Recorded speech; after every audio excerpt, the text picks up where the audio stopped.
Olá, eu sou Mirela Tavares, jornalista da Conexão Ásia, um projeto apoiado pela Agência de Notícias Brasil-China. Estou aqui hoje com o Samir Vani, diretor da MediaTek para a América Latina, onde nós vamos conversar um pouco sobre o mercado de semicondutores e sobre a relação Brasil-Ásia.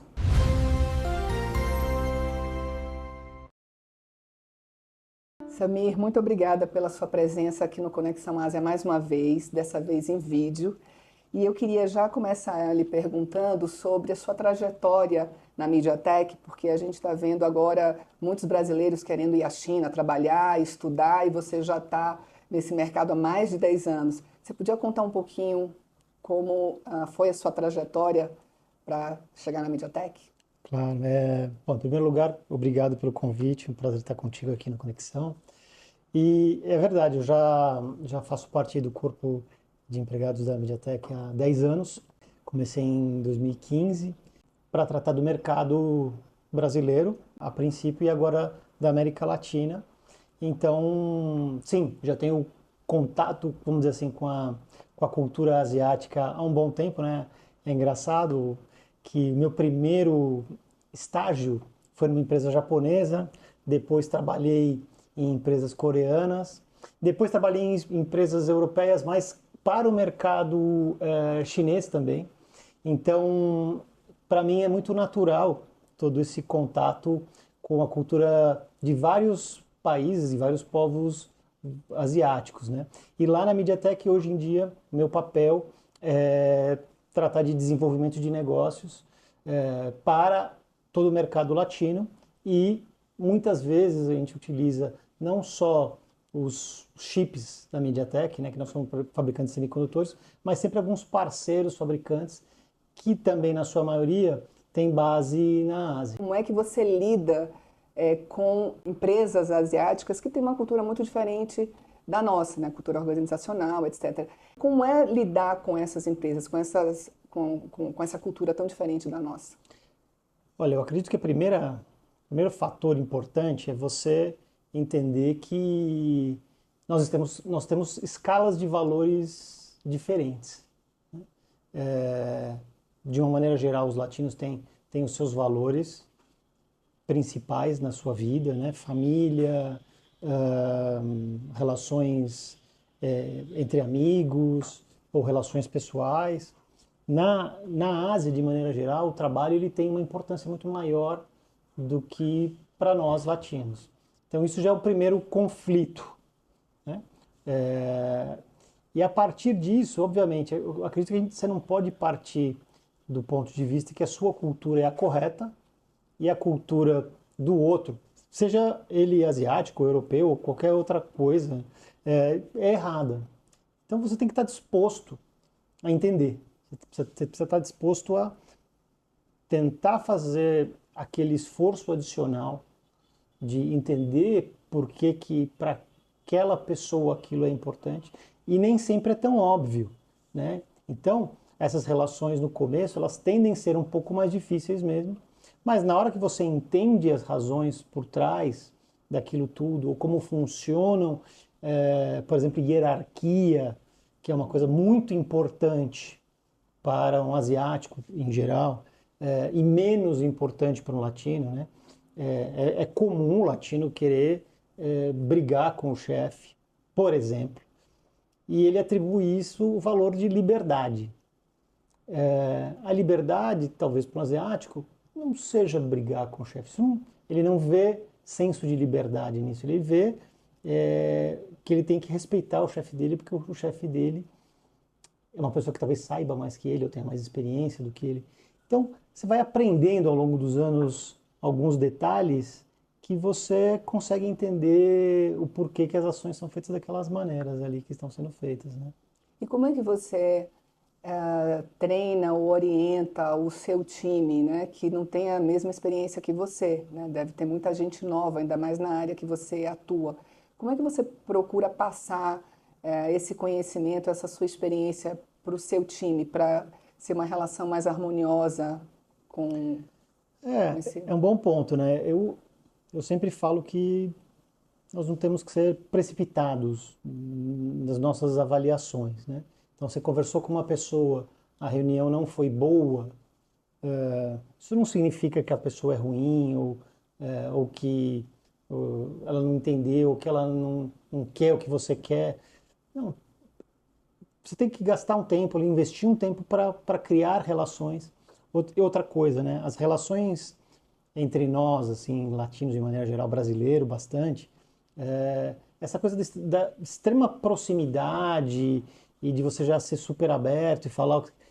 Talvez com um asiático você tenha que cumprir alguns rituais de ganhar a confiança daquela pessoa. Isso leva um tempo. Então, tudo isso, óbvio que você tenta passar ali como gestor, nem sempre é simples e fácil, tem dias mais desafiadores que outros, mas é engraçado que não depende muito nem da idade da pessoa, mas sim dessa experiência de tratar com culturas diferentes, né? Na maioria das vezes, o brasileiro ele trabalha ou para uma empresa brasileira, nacional, ou ele trabalha para uma empresa europeia, ou para uma empresa estadunidense. Então, o que você tem? Você tem um certo conforto ali, porque você já tem contato com essa cultura, você já sabe mais ou menos como ela funciona. O asiático representa algo novo.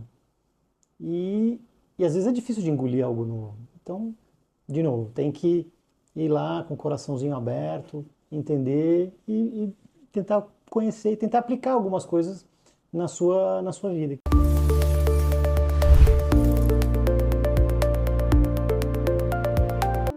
E aí você falou de algo novo, liderando uma empresa de inovação, né? Você no nosso último papo falando que a inovação ela tem de surgir dessa necessidade, né, reais das pessoas, né?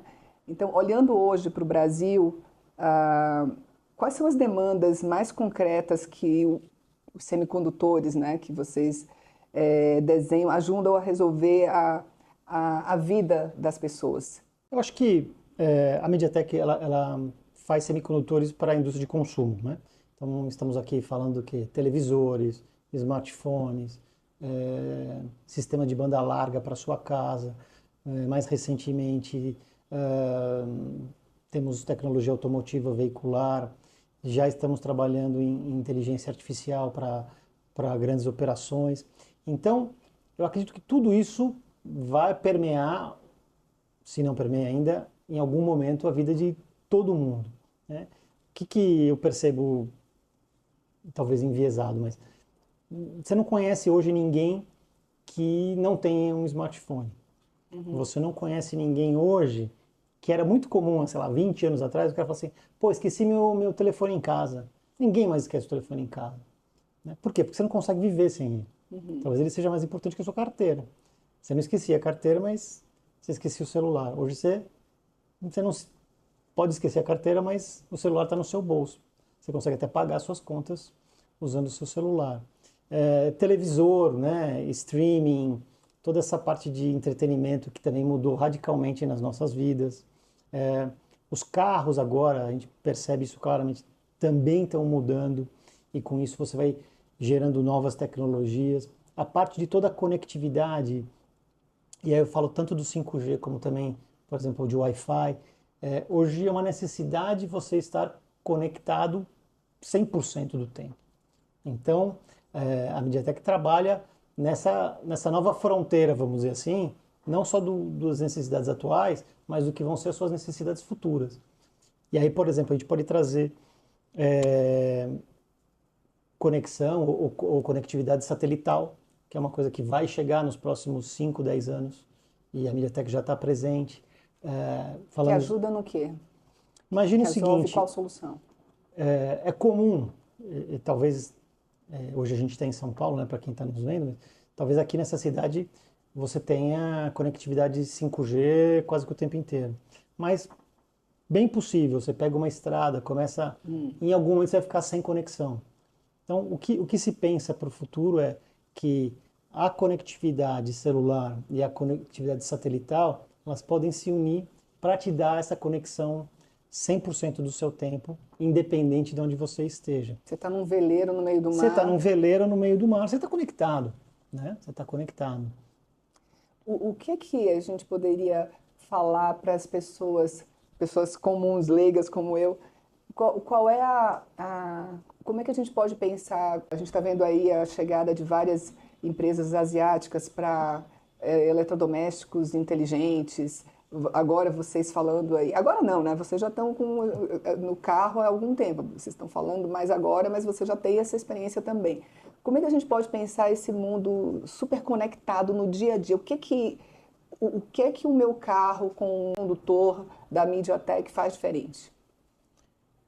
Olha, vamos lá, o carro ele está sofrendo uma transição. Assim, eu não sou um grande especialista do mercado automotivo, mas por ter contato como fornecedor, a gente conhece algumas coisas. Mas basicamente a gente sai daquela indústria hoje da combustão, entra no carro elétrico, e aí com isso os dilemas são diferentes, né? Então, qual é o grande dilema hoje que talvez nós não nos importássemos há um tempo atrás? Energia, vamos dizer assim, na forma de gasolina, ela era abundante, né? Porque você podia parar em qualquer posto e estão distribuídos ao longo dos anos aí por todos os becos de qualquer lugar. Hoje em dia você tem uma bateria que ainda hoje é um pouco mais complicada essa coisa do reabastecimento. Então você precisa ter carros altamente eficientes. Então, quando você começa a olhar esse tipo de coisa, você entende quais são os desafios dessa indústria e como a indústria, por exemplo, de semicondutores pode ajudar. Recentemente escrevemos aí sobre um tema que é a MediaTek trazendo semicondutores de 2 nanômetros para a indústria automotiva. O que significa isso? É que aquele seu displayzão gigante que está hoje em dia no carro, que traz uma série de informações, entretenimento e tal, ele possa consumir ainda menos. Se ele consome menos, você consegue andar mais com o carro. Então, a MediaTek sempre tenta trazer essa visão de quais são os desafios dessa indústria. Como que nós conseguimos ajudar essa indústria com o nosso conhecimento. Então, isso, por exemplo, é um pequeno exemplo do que a MediaTek está trabalhando. Então, autonomia é o nome do jogo. Para ter autonomia, você tem que ter sistemas eficientes. E para ter sistemas eficientes, você tem que construir toda uma tecnologia muito eficiente desde o comecinho dela, da raiz dela, para você ter, no final, como consumidor, um carro que não vai te deixar na mão. Né? E como é que vocês lidam com todo esse trabalho de inovação que requer muito investimento, ao mesmo tempo em coisas que para o brasileiro, por exemplo, é importante que tenha um custo menor, né? Então, como é que vocês lidam no desenvolvimento dessa inovação, mas ao mesmo tempo tentando fazer com que isso não seja um custo muito alto para o mercado que vocês atuam? A MediaTek hoje ela tem, e eu vou colocar um valor aqui só para dar uma ordem de grandeza, porque eu não me lembro do valor correto, mas algo como 15 mil engenheiros trabalhando, né, em pesquisa e desenvolvimento todo dia. A empresa investe uma quantidade de dinheiro muito, muito grande em pesquisa e desenvolvimento todo ano, gerando patente e tudo isso. Né, em todas essas áreas que que a gente já comentou aqui e tal. Mas uma dos pensamentos que nós temos dentro da empresa é que a MediaTek ela tem que ser um agente da democratização ao acesso à tecnologia. Então, não basta apenas eu fazer tecnologia para um carro que vai custar R$ 1 milhão. Isso é bom, é bom. Talvez do ponto de vista da engenharia uma maravilha, pode ser. Mas se você, como consumidor, você não tem acesso àquela tecnologia, ela talvez não sirva muita coisa para todo mundo. Então, quando nós pensamos em fazer uma tecnologia, obviamente que a tecnologia ela tem um custo, o desenvolvimento é caro, leva tempo, e a empresa ela quer gerar lucro no final do dia, como qualquer outra nesse mercado ou em qualquer mercado.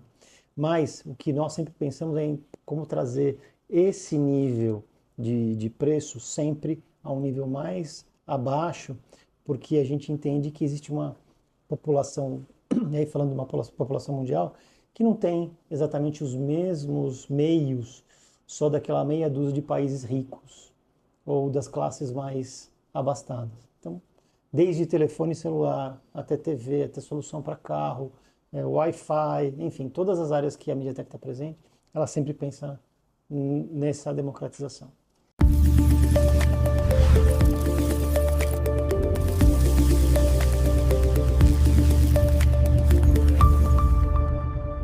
A gente estava aqui falando das marcas, pessoal.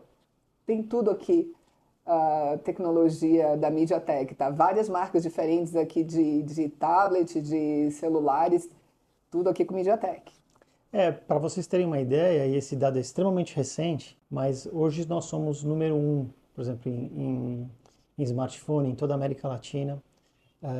Em televisão a gente tem uma participação acima de 60%.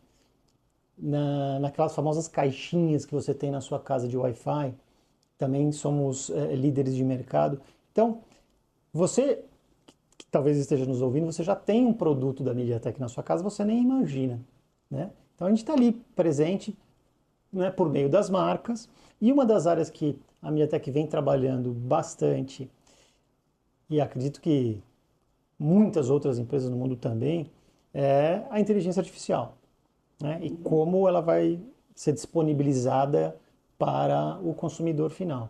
Então a MediaTek vem investindo muito ao longo dos últimos anos em trazer a inteligência artificial para o equipamento que você usa em casa final, né? Que é chamado de Edge Computing ou computação de borda, enfim. É uma das áreas que a MediaTek mais trabalha hoje em dia. Você podia explicar um pouquinho melhor como é que isso funciona na prática? A inteligência artificial ainda tem uma série de polêmicas, né? Desde dos data centers até, enfim. Como é que você vê esse mercado da inteligência artificial e a MediaTek atuando nessa área? É um tema bem extenso. A gente faz outra conversa depois, né? Tá bom. Mas assim, óbvio, né? A inteligência artificial ela tem várias camadas, aí você mencionou bem. Tem a presença nos data centers, onde está rodando ali duas coisas, tanto a parte de treinamento da inteligência artificial, como a inferência. O que é inferência? Quando você pergunta lá para o seu aplicativo preferido de inteligência artificial, tem alguma loja aqui perto, eu estou aqui na região tal, ela vai e faz a inferência, vai rodar num data center e volta isso para você.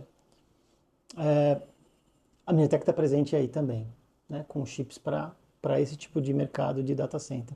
E a MediaTek também está presente em trazer, por exemplo, eu estou aqui com um aparelho novo aqui de um fabricante parceiro nosso, que ele tem um Dimensity 9500, que é nosso último chip para telefone, mais alta gama. E tem Dimensity é o nome da nossa linha 5G. Okay. E aí você tem dentro dele um pequeno núcleo que roda apenas inteligência artificial. O que isso ajuda a sua vida? Muitas coisas que você de repente consiga fazer e não precisam ir até a nuvem, você resolve aqui mesmo. Isso te dá privacidade, isso te dá rapidez, te dá menos latência. Então você tem uma série de vantagens quando você combina esses dois mundos. Então, o que eu acredito é que o mercado de inteligência artificial só vai crescer nos próximos anos. É a nova barreira aí a ser explorada. As pessoas estão conseguindo fazer grandes desenvolvimentos de maneira muito rápida e que pode ser uma coisa que vai nos auxiliar bastante em muitos itens do nosso dia a dia. Você mencionou, por exemplo, ali equipamentos inteligentes que ficam na sua casa, o aspirador de pó e tal. Se você tem um aspirador de pó que tem dentro dele um chipzinho que ele reconhece que em cima daquela sujeira ele não pode passar porque é um cabo de telefone ou é qualquer coisa assim que só vai, né, quebrar o sistema inteiro dele, e ele tem que desviar, isso ajuda no seu dia a dia, né? Porque você não vai chegar em casa, a casa está toda suja e ele com um cabo de telefone lá enrolado. Então, a MediaTek está trabalhando nesse sentido e muitas outras empresas também, né? A gente ainda está, embora todo esse avanço, a gente ainda está longe de chegar num estágio como a China, por exemplo.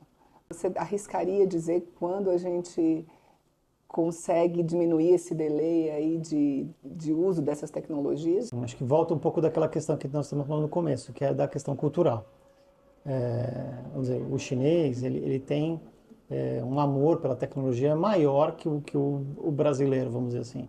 Né? Ele gosta mais, ele investe mais o dinheiro dele nesse tipo de produto.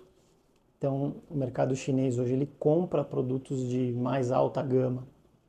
Quando você olha ali os números, você percebe que as pessoas gostam de comprar um telefone mais poderoso, vamos dizer assim, né? Melhor câmera, melhor processador e tal. O mercado brasileiro, primeiro, ele não tem o mesmo potencial de compra, né? Nosso mercado aqui, ele não é que a pessoa não tenha talvez o desejo de comprar um produto mais caro, é que realmente não cabe no orçamento. Né? Então, isso é um primeiro fator. O segundo fator é esse que a gente acabou de comentar, que é talvez ali no dia a dia dele, ele entenda que ele tem que investir o dinheiro dele em outras coisas também. Então, tirando esses fatores, eu acredito que o Brasil, por exemplo, é um dos mercados que você tem o 5G talvez mais presente na América Latina, em termos de extensão territorial, né? Você tem países menores como o Chile que talvez estejam mais completos com cobertura, mas o Brasil é um país de uma dimensão muito maior, então você conseguir cobrir um país desse com 5G é um feito importantíssimo. Eu vejo que as pessoas pouco a pouco vão entendendo a necessidade de você estar conectado. Você tem uma importância muito grande nisso. Né? Você pega, por exemplo, todo o mercado de pessoas que fazem entrega. As pessoas precisam de um telefone, né? Não dá para viver sem, né? Motorista de aplicativo e tal. Então, eu brinco, falo assim, eu hoje em dia vejo minha mãe não indo no banco e usando o aplicativo. Então, até as pessoas, vamos dizer assim, com mais idade, já entenderam e acho que elas estão fazendo esse movimento e é natural. Eu acho que a gente não tem nem que pensar na China ou como eles se comportam lá, tem que obedecer a nossa própria velocidade dentro da nossa cultura. Essa era a minha próxima pergunta. Como é que a gente pode utilizar essa tecnologia respeitando também o nosso modo, né, de vida e algumas limitações, como você mesmo já citou aí sobre custo nesse momento, por exemplo. Assim, obviamente o custo é um fator importante, né? Você precisa comprar qualquer coisa, precisa caber na sua renda. Então, óbvio, a gente gostaria que talvez o brasileiro pudesse ter um salário maior para ter acesso a tecnologias superiores. Mas acho que independente disso, o brasileiro ele tem um gosto já pela tecnologia. Você percebe que a maioria das pessoas hoje já assiste muito plataforma de streaming. Todo mundo sempre te comenta de uma série que eles estão vendo. Então, as pessoas têm o gosto, né? Óbvio, tem que ter sentido dentro da nossa cultura. Então, o que talvez ela vai ver no streaming? O futebol, que é uma coisa que o brasileiro adora. Então, eu acredito que passa por aí, passa por aí. A gente não tem que necessariamente olhar um país, né, e tentar buscar ser igual. Tem que buscar o nosso próprio caminho. Samir, você estava falando da tecnologia no nosso dia a dia, do ponto de vista prático, e a gente sabe que a MediaTek, na verdade, ela já estuda, pesquisa e busca essas inovações lá na frente. A gente está aqui falando de 5G, mas vocês já estão pesquisando 8G? 6G. 6G? Enfim.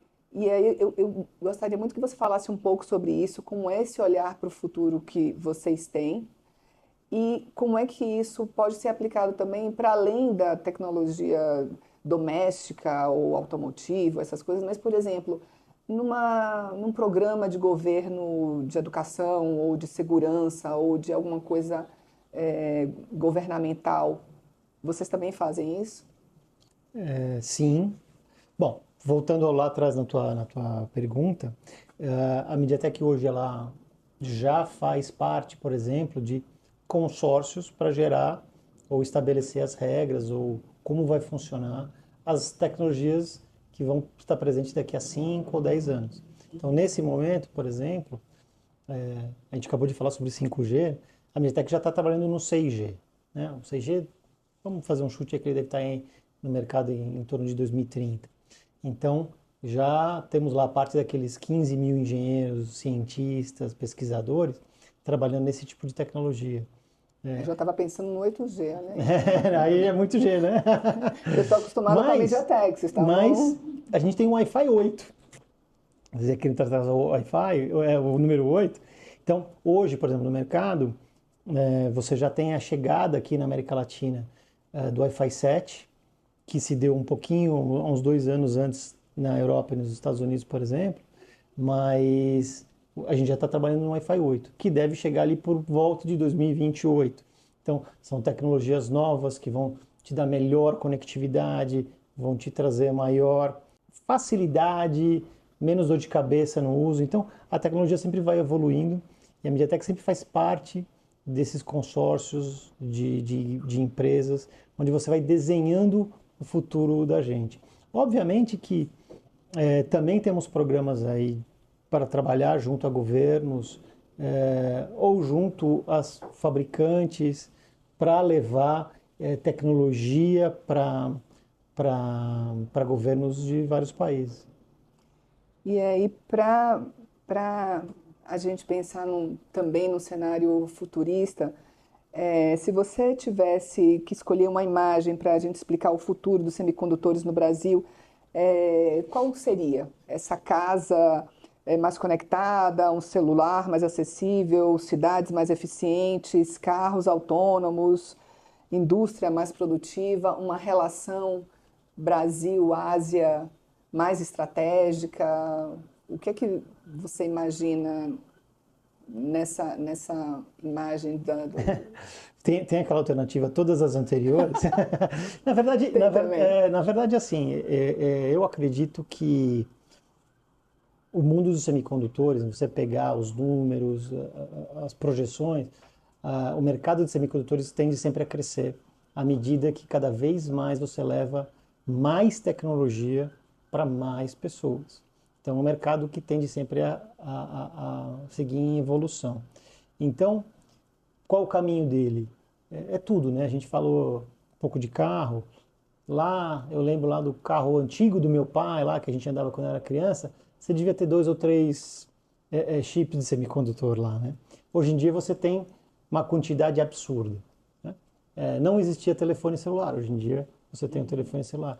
A TV era uma coisa bem diferente dessas que a gente tem hoje. Então tudo evolui e o mercado, vamos dizer assim, de semicondutores, ele vai estar presente em toda a indústria de consumo e em todos os lares. Em relação a parcerias estratégicas entre vamos dizer assim, Brasil ou América Latina e Ásia de maneira geral, eu acredito que não tem outro caminho, né? Por quê? Porque, obviamente, se você pegar aí países importantes, né, o Japão na década de 80, a Coreia na década de 90, você pega Taiwan no início de 2000, você pega a potência que se transformou a China hoje em dia, obviamente que eles têm muito conhecimento, muita expertise que nós podemos nos beneficiar aqui. E seria uma grande bobagem, né, para qualquer empresário, para qualquer pessoa aqui no Brasil, simplesmente fechar os olhos a isso, né? Então, a gente tem que ter humildade de entender que eles fizeram grandes avanços, nós também, em alguns mercados, em algumas coisas, e por que não combinar isso? Por que não trabalhar em conjunto para que a gente consiga explorar talvez um número maior ainda do mercado que a gente poderia chegar, né? Toda empresa quer ter lucro, então aumentar o seu lucro. Então eu acredito que o crescimento da Ásia nos últimos, vamos dizer, 40, 50 anos, ele é muito significativo, ele é muito importante e seria uma tolice fechar os olhos a isso e não aproveitar isso como uma ferramenta para você se beneficiar no mercado brasileiro. Samir, muito obrigada pela sua entrevista mais uma vez. Eu Obrigado a você. espero que a gente possa ter muitas outras para entender cada vez mais sobre esse universo dos semicondutores e sobre essa relação Brasil-Ásia. Obrigada a você. Obrigado a vocês pelo Obrigada a convite. quem esteve aqui até agora com a gente.